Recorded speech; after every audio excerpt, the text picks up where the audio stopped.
Field for Kittle. It's caught inside the 25. Touchdown, 49ers.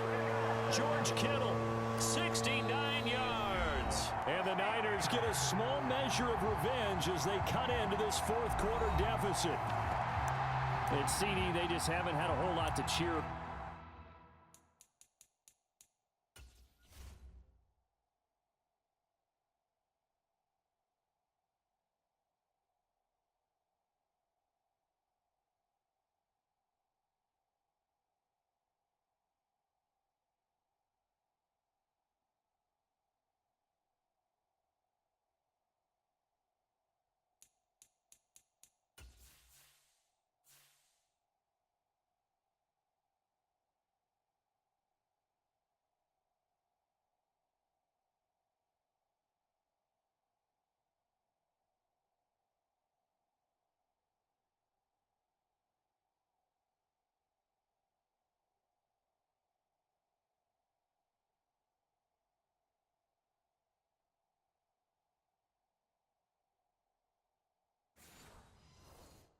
Out here, but it may be cliche, but give them credit for this. They've continued to fight and scratch and claw, and they get the touchdown here in the fourth quarter. And I'm okay with that cliche, all right? Maybe it'll alleviate the sting a little bit because at least they can look in the mirror and realize they fought all the way through. Horrible game for them, not one they'll want to remember, but at least they'll keep their heads up and have some pride when they leave the stadium. So the defense gets the stop. I know it's situation to situation, but who has more pressure there, offense or defense, when they go for two? I truly believe it's the defense has more pressure because the offense has an entire playbook wide open from the 2-yard line. You can run it, you can throw it. So defensively, I think most teams are going to be aggressive and force the issue and try and bring pressure. So now the possession will begin at the 35 after the errant kickoff. Well, that's certainly one way to avoid a dangerous kick returner, I suppose, but you are giving up extra yardage, that's for sure. Because if you put it out of the end zone, they start at the 25. So at a minimum, you're giving up 10 yards to the offense.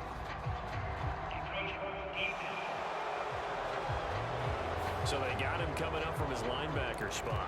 And sometimes the position designation really doesn't matter. If you creep up to the line of scrimmage, you just have to look for the football. Make sure it moves before you do. In motion, the tight end.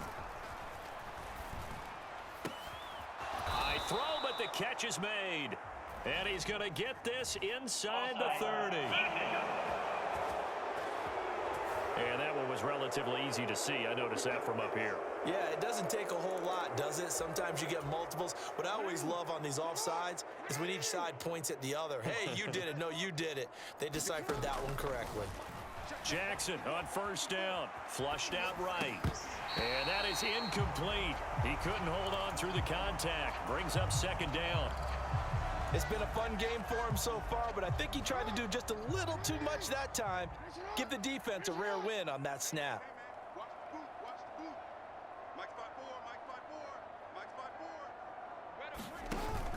They go play action with Jackson. Oh, that's into double coverage and intercepted. Picked up by Talanoa Hufanga. And the 49ers are going to have it here at their own 32-yard line. Now they get a fourth quarter pick. A little something to hang their hat on, I guess. Okay, so let's face it, though. Who's happy about this play? Fantasy guys, right? Yeah. The analytics will tell you one thing or another. That's a bad play on one hand, a good play on the other, but it's all about the fantasy points here. Yeah, because this ball game is over. And he probably should have given that one off as he's going to get hit and taken down behind the line. So the opening play of the drive goes backwards. Now they'll come up on 2nd and 12. He's going to keep this again. And he'll be upended at the 33 following a gain of 3. And guess what? It brings up third down. Anytime you decide to use your quarterback as a runner, most of the time when you design a play, you're expected to break a little bit bigger than this one because when you run him on short gains, your risk-reward and him taking hits, I'm not sure that's the payoff they were looking for. And he is going to lose yardage here. He lost a big chunk, 6 yards there, and it leads to 4th down. Well, so much for that possession. Yeah, I think he tried to do a little too much there, partner. He tried to keep it himself. Ended up getting buried in the backfield, and that brings up 4th down. Purdy, big fourth down play. And oh my goodness, here's a fifth interception. Picked off by Arthur Mallett. And what a return as he brings this all the way back down to the 20-yard line. Yet another mistake after the interception there. And guys, you look up at the scoreboard, they just got to be thinking this one cannot get over fast enough. It certainly can't. And also what happens when you get this big of a deficit, you're supposed to make all the right throws, right? You're supposed to try and obviously get the ball to your own guys. But being down this big, you also take even more chances. And in this situation, that hasn't paid off for them at all. On the other sideline, jubilation and laughter. Well, there's absolutely been no stopping this offense today. They already have the big lead, obviously. Here in the fourth quarter, they could coast to the end, but right now they're not passing up any chances to put up some garbage. And they are going to score again. Yet another touchdown as they just add to their totals. Sometimes you get a first and goal and you're back near the 7, 8, 9-yard line, and you start thinking, maybe we'll run it here on first down to get half of what we need, so maybe we can have 2 or 3 shots at going for it from closer range. So this is a bonus right here. What a great run to work his way into the end zone. And they'll try to run it in with Dobbins. And he got it on the touchdown run, but he won't get in here. He'll be stopped short, and they'll come up empty on the try for 2.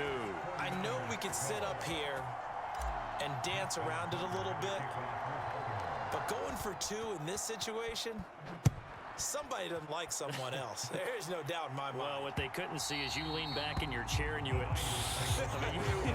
yeah, that's not a good decision. They didn't get it, though. Yeah, I don't think you can just say, well, my kicker's hurt in this spot. No, okay. The 49ers offense making its way back out there. Well, we said it at halftime that they would need a nearly perfect second half to erase that deficit that they were facing, CD, but unfortunately, the second half has pretty much been a carbon copy of the first. Yeah, that early lead was almost insurmountable the way their opponent was playing. And, partner, they do have some good news, though. This one is getting close to being over, and they can try and hit the reset button starting tomorrow.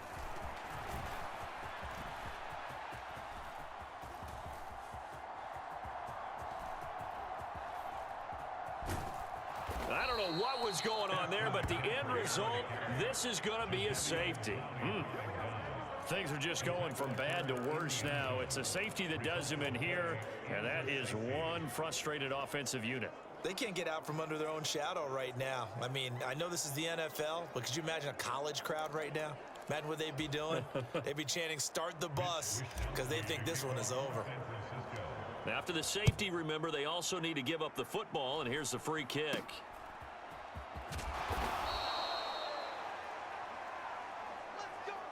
Now that's the kind of return you're looking for. To get to that spot on the field, that allows you to do a lot of things on offense. Now the Baltimore offense heading back out onto the field. And after the interception, they are sitting in an even better spot with the ball and a comfortable fourth quarter lead. Sliding out of the pocket. Able to fight through one tackle. And now look at this. Big gain, but a fumble. And now this is scooped up by the 49ers. And his guys will take over at the 30-yard line. Had some good yardage there, too, before he fumbled that football, Charles. Yeah, just think about it this way. Running backs, as a general rule, they kind of know when the end of a run is near, and you notice how they cover up, right? They protect the football. Sometimes quarterbacks forget that out in the open field. After a while, you start to wonder, does the running back coach visit the quarterback coach and say, hey, I can help you with this. We can protect this and make sure we keep the ball. Only a yard on the keeper, and it'll be second down.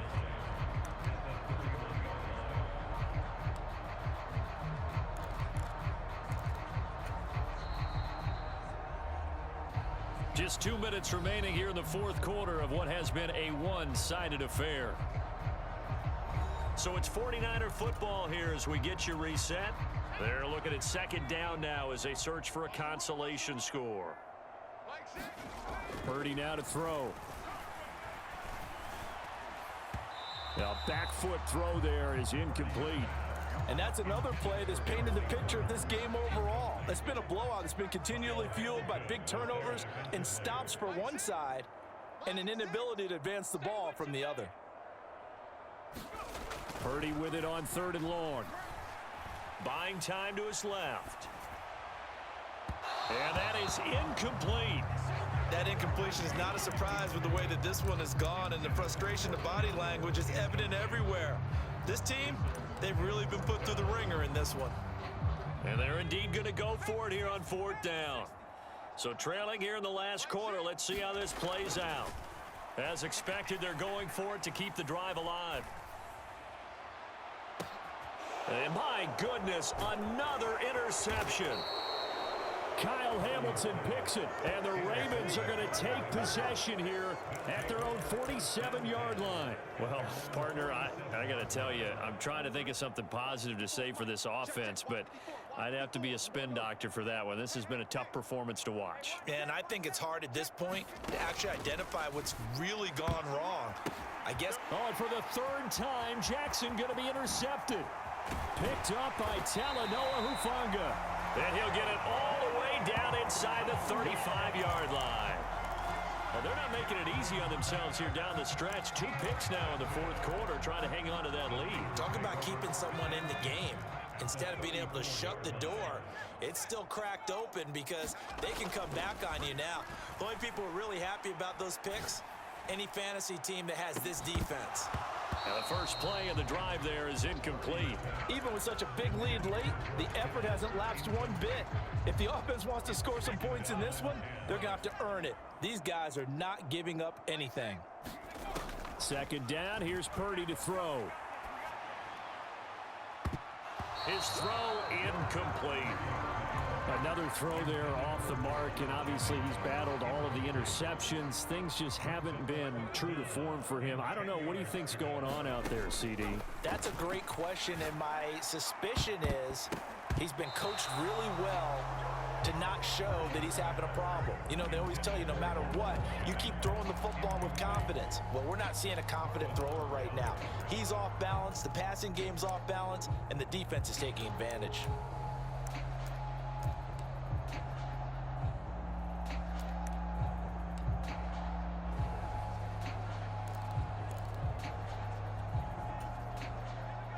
They're going to try and keep hope alive here on 4th down. They're going for it.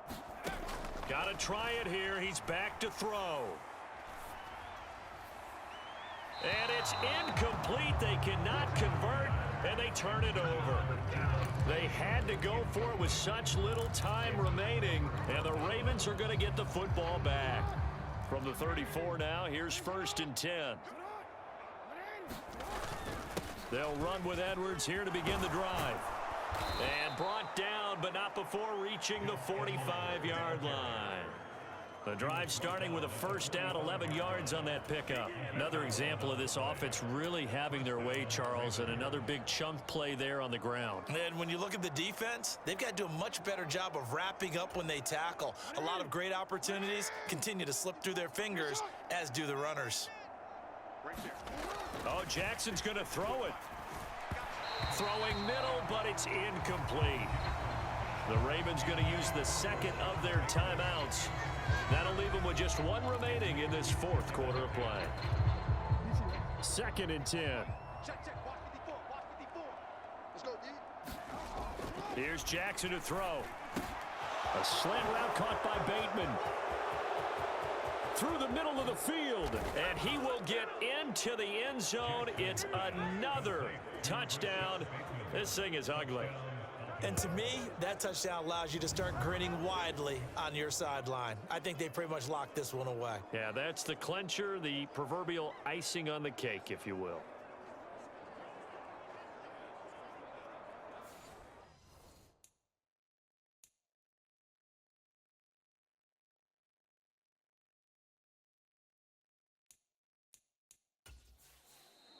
And now the Niners going to signal for their 3rd and final timeout.